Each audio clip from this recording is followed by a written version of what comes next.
ईमान होना चाहिए अंदर, डर तो रब का। मेरी बेगम में एक जुमला कहती है, मैं तो हैरान हूं कि दुनियादार है।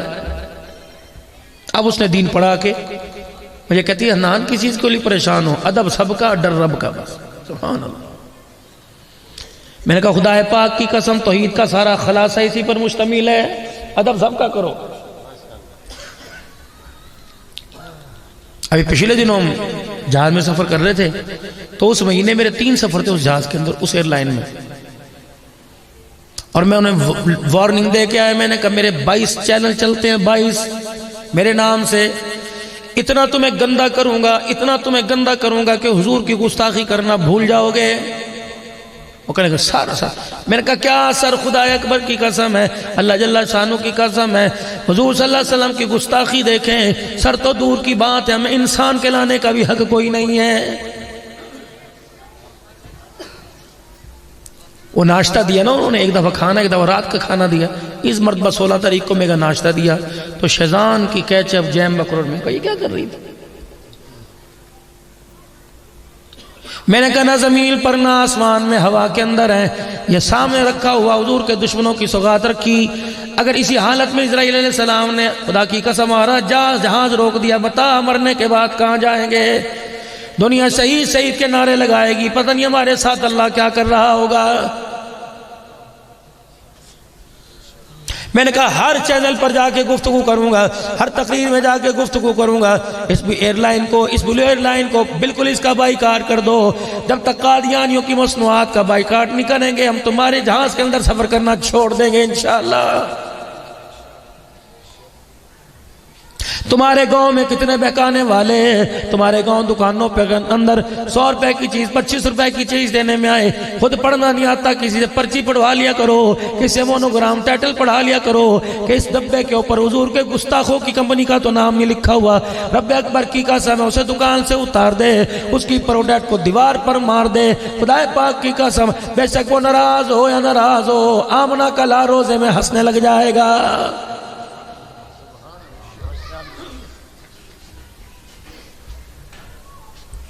हमारे आलमी खत्म नबूवत के नूर मोहम्मद हजारवी साहब है, मेरा बड़ा करीबी ताल्लुका रहता है, हर जगह हमारा जाना होता है। इनकी घरवाली बहुत बड़ी अल्लाह वाली है नूर मोहम्मद हजारवी साहब की। हर 8वें दिन हुजूर सल्लल्लाहु अलैहि वसल्लम की ख्वाब में ज़ियारत होती है। इनके बच्चे के सर के अंदर रसोली एक गिल्टी निकल गई, इतना परेशान है। अल्लाह अकबर। डॉक्टरों के पास लाहौर लेके गए, उन्होंने टाइम दे दिया कि टेस्ट करवा के आना।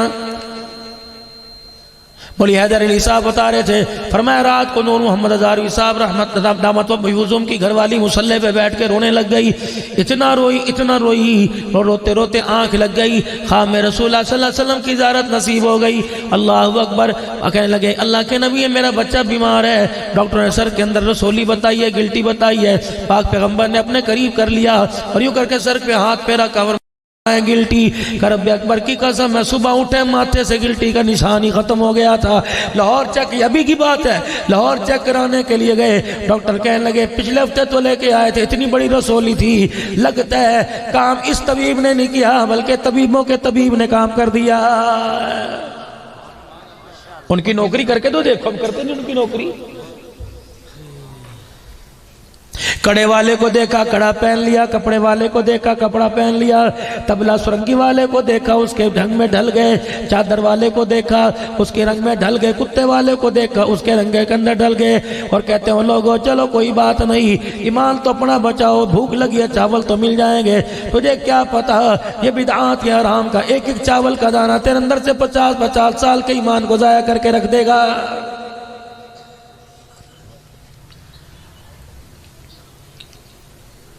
हारून रशीद रहमतुल्लाह अलैह ने मेरे अजीज़ों अब टाइम ले लिया और कहने लगे किस तरीके से टाइम मिल जाए। उसके अंदर शराइत रख दी, शाना लिबास में ना आना, फौजी दस्ते के साथ ना आना, अकेला आना, रात के अंधेरे में आना, मतलब की बात करना, चले जाना। रात का वक्त हुआ, हारून रशीद रहमतुल्लाह अलैह फुज़ैल बिन आस की खानकाह में आए। रहमतुल्लाह अलैह की आती खानकाह के अंदर खादिमों ने दिया जल बुझा दिया, चराग बुझा दिया और दिए से मुझे कितनी प्यारी बात याद आ गई। अभी आपसे चंदा मांग रहे थे, मदरसे मस्जिद का 100 रुपया नहीं निकल रहा था।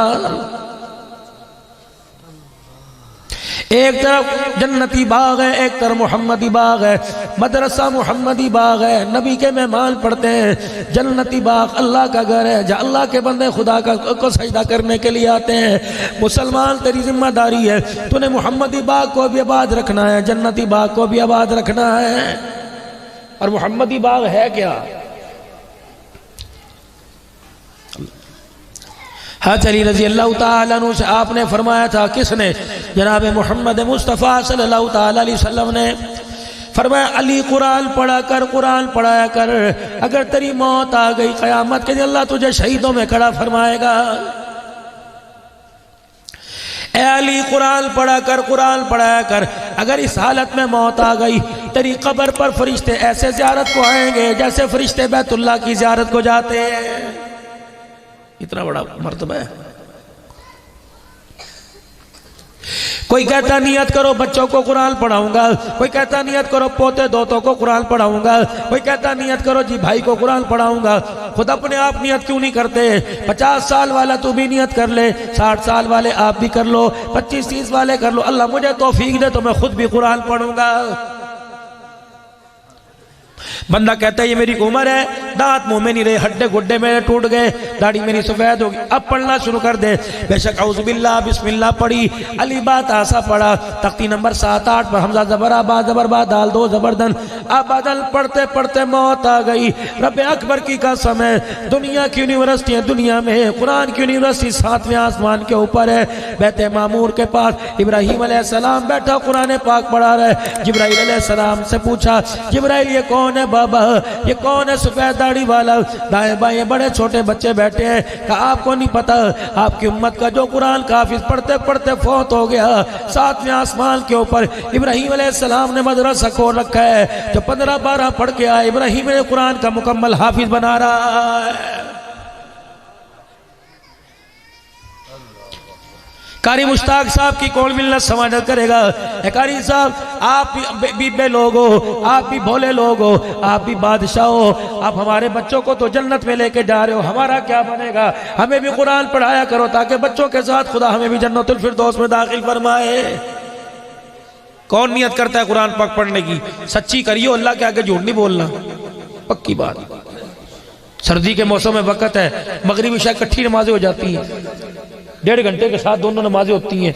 बैठो 8 बजे तक मस्जिद के अंदर, घर जाके भी तो लुगाइयों की तरह चुगली करनी और क्या करना घर जाके?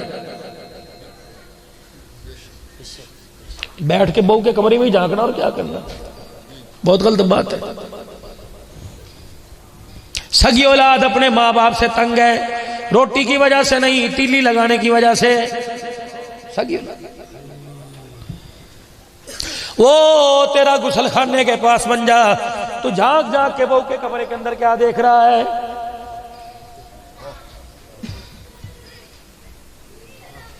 मियां बीवी को उनकी हालत के ऊपर छोड़ दे, खुदा की कसम तेरे पैर धो धो के पीवेंगे। बच्चों के खेलने पे झगड़ा करेगा, रोटी के पकने पे झगड़ा करेगा, देर से उठने पे झगड़ा करेगा। ठीक है, तूने घर का मिजाज ही ऐसा नहीं बनाया ताकि तेरे घर में नमाज नजर आती, कुरान की तिलावत नजर आती। सारी जिंदगी खुदा की नाफरमानी करते गुजर गई, अब कह रहे औलाद मेरी तहज्जुद गुजार बन जाए।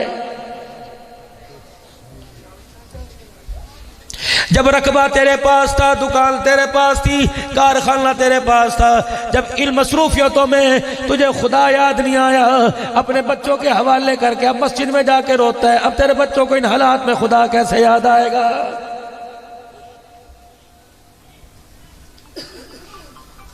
पिछले हफ्ते 19 तारीख को मुल्तान के अंदर प्रोग्राम था, तबलीगी जमात के अमीर पास बैठे थे। कमली साहब मेरे पोते कराची से आए, उन्हें 12 बजे उठने की आदत है, हम तो तहज्जुद पढ़ने वाले लोग हैं। एक दिन देखा, 2 दिन देखा, मैंने नहीं देखा मेरी बच्चों की औलाद है। मैं दस्तरखान पे बैठा, मैंने कहा बच्चों इस घर में कुरान की तिलावत भी करनी पड़ेगी, फजर की नमाज भी पढ़नी पड़ेगी, मगर ना बेटे फिर आज फैसला करो या पोते घर में रहेंगे या दादा घर के अंदर रहेगा।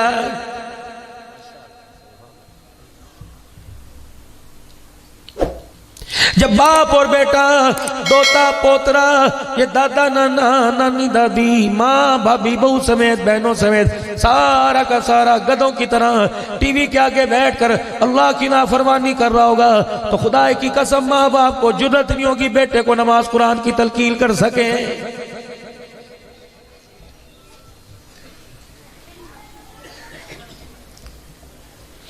तबाही फिर गई, मायूसी फिर गई। किसी जगह भी मेरे अजीजों हंसने को दिल ही नहीं करता है, रोना ही रोना पड़ा हुआ। हमारे मुल्क का तो चाय वाला भी अल्लाह का बागी है। 25 रुपए की चाय उस वक्त नहीं देता जब तक 3 घंटे हिंदुओं की फिल्में ना दिखा दे। तंदूर वाला भी अल्लाह का बागी, होटल वाला भी अल्लाह का बागी, कपड़े वाला भी अल्लाह का बागी, सोने वाला भी अल्लाह का बागी, जूतियां बेचने वाला, हत्ता के जूती 15-15, 10-10 रुपए पर गांठने वाला, ये भी टीवी अपने खोखे पे लगा के अल्लाह के दीन की बगावत कर रहा है।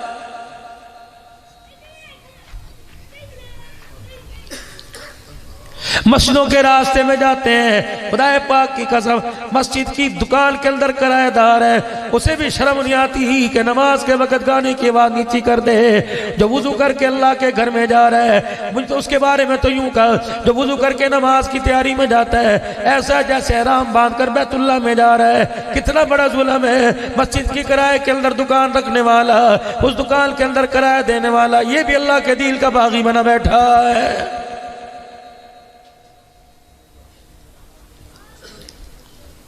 दुनियादार तो दूर की बात है, दीनदारों के घर भी गाने से मेरे अजीजों बचे ना। दीनदारों के घरों के अंदर सी बेगाने की। अब्दुल हन्नान भी मेरे अजीजों इसी बीमारी का शिकार हुआ पड़ा है। कहां जाए? बाजारों में चले जाओ, कारखानों में चले जाओ, फैक्ट्रियों में चले जाओ, ग्राउंड में चले जाओ, मोहल्लों में चले जाओ, शादी हालों में चले जाओ। मौलवी जी अब तो खुदाए पाक की कसम बारात लेट हो जावे, शादी हाल में बैठ के इंतजार कर लिया करते थे, अब तो 1 मिनट बैठना हराम हो जाता है। मौलवी का क्या करे, अपना सिर फोड़े, दीवारों में सर मारे, शादी हाल वालों को मना ही नहीं कर सकता। ये म्यूजिक बंद कर दो, अभी अभी मैं जुमे की नमाज पढ़ा के आया हूं। अगर मौली साहब कह देंगे ना यार ये गाना बंद कर दो, ले इसे क्यों बुलाया, हमारी शादी इसने खराब कर दी। उलमाए किराम से कहूंगा खुदा की वास्ते कपास के फाये ले लो, रुई के फाये ले लो, कागज की मरोड़ी ले लो, टिश्यू पेपर ले लो। जहां जहां मेरे अजीजों गाने की आवाज शादी ब्याह में आया करे, किसी की दुकान पर चंदा मांगने गए गाने की आवाज आए, उसे गैरत दिलाने के लिए, जिसने अपनी दुकान के ऊपर अलहाज लिखा हुआ है, उसे गैरत दिलाने के लिए कानों में फाये ठूंस लो। जो तू ये आवाज सुना रहा है, खुदा की कसम ये आवाज ना खुदा को अच्छी लग रही ना मुस्तफा को अच्छी लग रही है।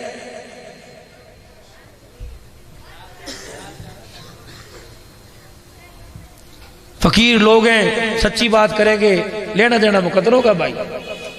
चंदा दोगे अपने लिए, नहीं दोगे खसमाओ खाओ, मुझे क्या जरूरत है भाई? क्या तुम ही दीन के ठेकेदार हो? क्या मैं मस्जिदों का ठेकेदार हूं? लना अमालुना वलकुम अमालुकुम। लेकिन कहना तो बनता कि नहीं। ये बात फुज़ैल बिन इयाज़ रहमतुल्लाह अलैह ने समझाई, सारी शर्तें हारून रशीद रहमतुल्लाह अलैह ने मान ली। जब रात का वक्त अंधेरा हुआ, फुज़ैल बिन इयाज़ रहमतुल्लाह अलैह की खानकाह के अंदर हारून रशीद गए और जाके कहा अस्सलामु अलैकुम व रहमतुल्लाह व बरकातुहू। खानकाह का चिराग भी बुझा दिया गया, ना इसने इसके चेहरे को देखा ना उन्होंने इसके चेहरे को देखा। जब हाथ के अंदर हाथ मिलाया, हारून रशीद रहमतुल्लाह अलैह के हाथ के ऊपर जो गोश्त चढ़ा हुआ था, खाल थी, फुज़ैल बिन इयाज़ रहमतुल्लाह ने यूं पकड़ के जोड़ना शुरू कर दिया। जब ये खाल हाथ के अंदर आ गई, पर मैं कितना खूबसूरत ये हाथ है जो कयामत के दिन अल्लाह से जहन्नम की आग के अंदर जलाएगा।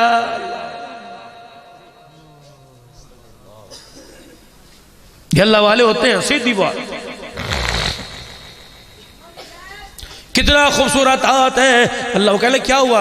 फरमाया जो चीज तू सल्तनत के अंदर ताज पहन कर तख्त के ऊपर बैठ के तलाश कर रहे हैं, ये चीज यहाँ नहीं मिला करती, ये चीज तो फकीरों के कदमों में मुसल्ले पे मिला करती है। फिर जो हारून रशीद रहमतुल्लाह अलैह के दिल पर अल्लाह वाले की नजर पड़ी, वो हारून रशीद जो सल्तनतों का मालिक था, रात के अंधेरे में मुसल्ला उठा उठा के फिरा करता था।